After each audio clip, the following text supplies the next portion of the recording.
it's so difficult to distill safeguarding into one or a few words.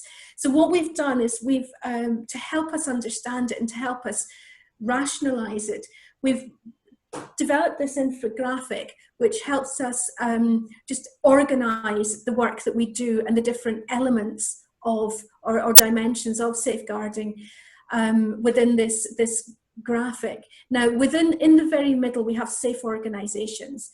Now, there are various principles which we rely on to ensure that we adhere to those to support a safer for all environment, and there are different dimensions or aspects of safeguarding which we need to work on and be aware of and address in order to have those safe organizations.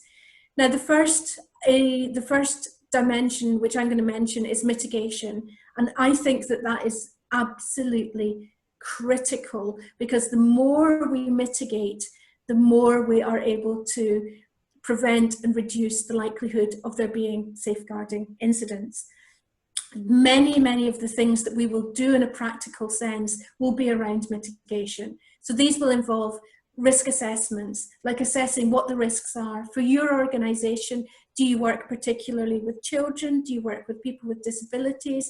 Are you working in insecure environments? What are the risks that you are likely to meet, and how do you assess them and how do you mitigate them?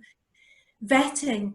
How do you ensure that the people you are bringing into the organisation, whether it's volunteers, whether it's staff, whether it's people working in the community, how do you ensure that you're doing everything you can to make sure that there are no perpetrators or people with known records or even ill intent coming into the organisation to carry out those roles? Training is essential, ongoing training, orientation, understanding of safeguarding, making sure that people know and understand what we're talking about and have that absolutely front, centre, explicit in what we do. And of course, having clear and robust safeguarding policies which are regularly reviewed and regularly taken into account to make sure that they fit and they're tailored towards your organisation. The second area is around reporting. So despite the fact that we mitigate as far as possible, there may be incidents. It may be that somebody has had an opportunity, has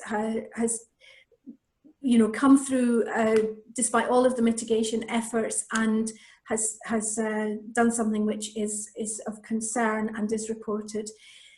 Therefore, there must be a very clear set out process. It must be very clear what the roles are, how do you report, what the safeguarding issues are, how to report them, who to report them to in terms of authorities, whether it would be medical support, it could be legal or police support if it's a very serious or criminal sense, it could be a social welfare report that you might need to do, or to the regulator.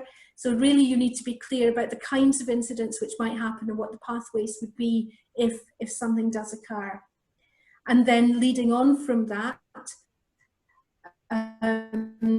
what is really important is that there's an investigation process. And I think it is really important to say that investigation and reporting are two separate processes. One leads to the other. A proper, correct investigation needs to take place once a report has taken place. Another confusion that often happens is that if people are concerned about something or are concerned that an individual is behaved or behaving in a certain way, they're not sure whether to report it or not because they're not sure whether it's safeguarding.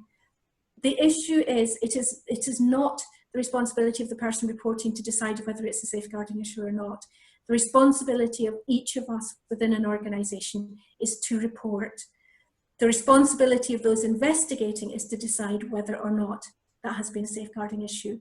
So I think that hopefully will be clarity and reassuring for many who are very concerned about something but really don't know what to do about it because they're not quite sure if it's safeguarding or not, or what might happen if they've made a mistake or making a misjudgment. It's not their responsibility. It's not their duty to worry about that. Their duty is to report it and not to hesitate to report. Okay, those are the dimensions, and I wanted to go into those in a little bit of detail so that everyone's clear. There are a number of principles which underlie safeguarding, and I want to kind of skip through those fairly quickly. Prevention we've already looked at. Proportionality is quite a complex one because it's quite complex to describe, but it's essentially if an incident happens, then you need to make sure that the response is relevant. So if, for example, you have a member of staff or a volunteer who's cracking inappropriate jokes, would you fire them? No, you wouldn't. You'd have a word with them. However, if that person was working with very young children and they were saying things which were inappropriate, your response would be more serious. Empowerment is very much, it speaks to himself, ensuring that people are supported and encouraged to make their own decisions and to feel confident in those decisions. Protection, we've already talked about as well, making sure that those who are most vulnerable are protected and supported, including those who are the subject of a concern or an incident.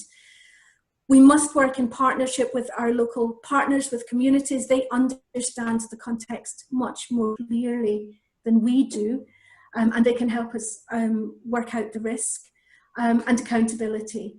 We must be accountable and transparent.